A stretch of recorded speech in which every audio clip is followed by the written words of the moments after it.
आज आपसे एक चमत्कार के बारे में मैं बात करना चाहता हूँ। चमत्कार हुआ है, चमत्कार होते हैं और हमेशा होते रहेंगे, बस आपको चमत्कार देखने वाली वो नज़र चाहिए। तो बात है दिवाली की। दिवाली के पहले थोड़ा-थोड़ा क्या काफ़ी परेशान था मैं, लेकिन दिवाली के दिन जिस दिन उजाले का त्योहार है और रोशनी का त्योहार है, खुशी का त्योहार है, तो उस दिन मुझे एक ऐसा मैसेज आया किसी का, जिस मैसेज ने मेरी खुशियों में आग लगा दिया। सीरियसली, मैं बहुत ज़्यादा परेशान हुआ, बहुत ज़्यादा परेशान हुआ दिवाली में उस मैसेज की वजह से। उसे उससे पहले भी परेशानी जो है वो कम नहीं थी, लेकिन दिवाली के दिन वो मैसेज किसी से रिसीव करना, उसकी वजह से मैं और ज़्यादा परेशान हो गया। फिर काम में धीरे-धीरे मन लगना वो बंद हो गया, और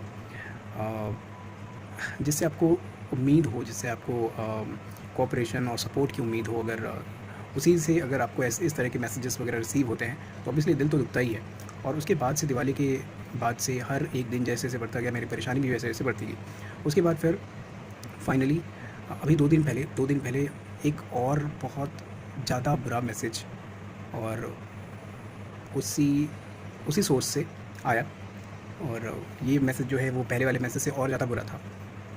तो बहुत शॉक था मैं, बिल्कुल, ठीक है, बहुत ज़्यादा शॉक था कि ये क्या हुआ। ये टोटली अनएक्सपेक्टेड था, बिल्कुल, ठीक। और ये जानबूझ के परेशान करने जैसा ही था, बिल्कुल। हाँ, जब आप उम्मीद लगा के बैठते हो किसी से, और उस वो सामने वाला जो है उस उम्मीद के बिल्कुल विपरीत जब काम करता है, तो दुःख होता है, दिल टूटता है, बहुत ज़्यादा दुःख होता है।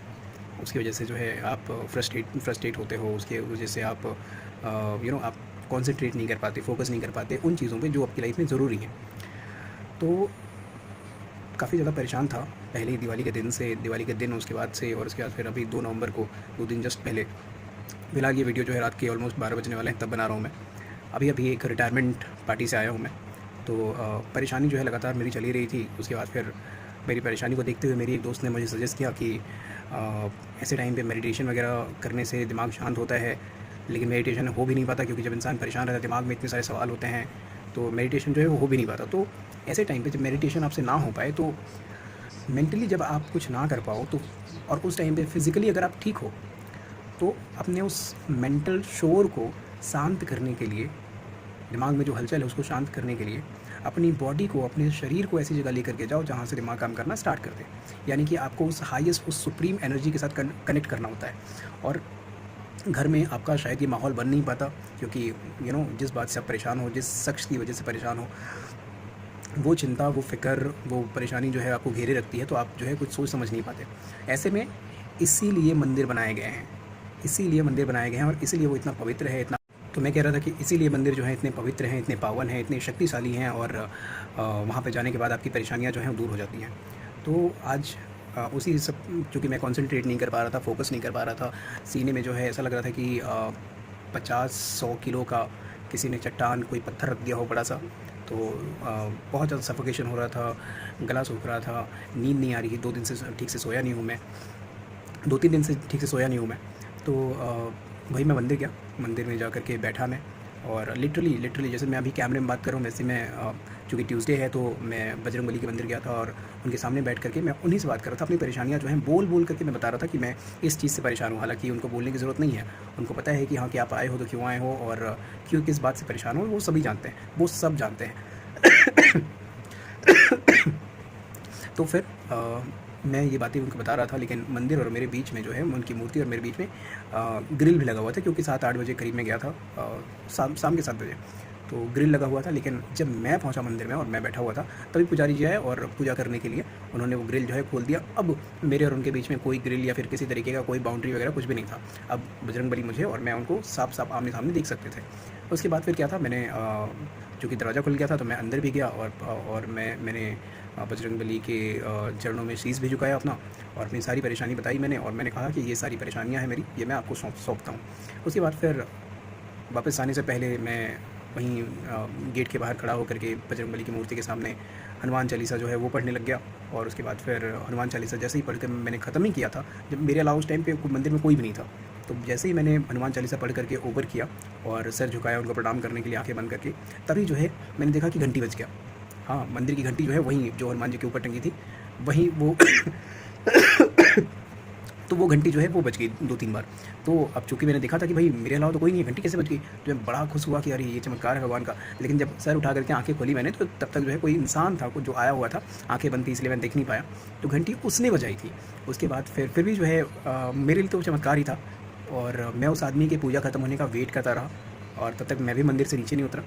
जैसे उसकी पूजा ख़त्म हुई वैसे ही मैं उनके साथ नीचे उतरा और उनको ये बात बताई कि मैं पूजा कर रहा था, हनुमान चालीसा पढ़ रहा था, और जैसे ही मैंने हनुमान चालीसा पढ़ कर के ख़त्म किया, वैसे ही आपने घंटी बजा दी। तो मुझे ऐसा लगा कि मैं तो अकेला हूँ, तो घंटी शायद वो अदृश्य शक्ति ने बजाई है। हाँ, आपने बजाई है, हनुमान जी ने बजाई है, ऐसा सोच रहा था मैं। तो उसके बाद फिर उनको ये भी बताया कि जब मैंने आँखें खोली तो आप थे सामने।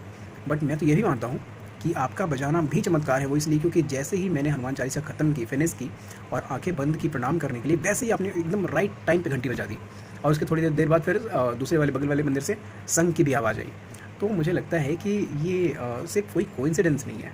हाँ, मतलब मेरे हनुमान चालीसा जस्ट कंप्लीट करने के बाद तुरंत बाद घंटी का बजना, मुझे लगता है कि कहीं न कहीं जिस चीज़ से मैं परेशान था, उस एक मैसेज की वजह से सीना जो है वो बहुत ज़्यादा भारी-भारी सा लग रहा था, छाती ऐसा लग रहा था कि फट जाएगा, साँस नहीं ली जा रही थी, गला सूख रहा था बार-बार। तो काफ़ी अच्छा लगा। एटलीस्ट वो जो चीज़ था वो थोड़ा-सा रिलीफ़ मिला है मुझे, थोड़ा-सा क्या काफ़ी रिलीफ़ मिला। और वहाँ से आने के बाद फिर मेरा मन बिल्कुल भी नहीं था सीरियसली। अभी जिस रिटायरमेंट पार्टी में मैं गया था, एक तो मैं थोड़ा-सा फ़िलहाल अवॉइड करने लगा हूँ ये पार्टीज़ वग़ैरह। मुझे बहुत ज़्यादा पसंद नहीं है, मुझे बहुत ज़्यादा अच्छा नहीं लगता पार्टीज़ वग़ैरह में जाना। तो मेरा मन बिल्कुल भी नहीं था, और अगर मैं मंदिर नहीं जाता तो शायद मैं वहाँ भी नहीं जाता। लेकिन मंदिर गया तो फिर थोड़ा मंदिर जाने के बाद मुझे लगता है कि वो जो चमत्कार हुए मेरे साथ, 2-3 चमत्कार हुए मेरे सामने ही जो है हनुमान जी का गेट खुलना, उसके बाद फिर उस घंटी का बजना और एग्ज़ैक्ट टाइम पे बजना, तो ये मुझे लगता है किसी चमत्कार से कम नहीं है।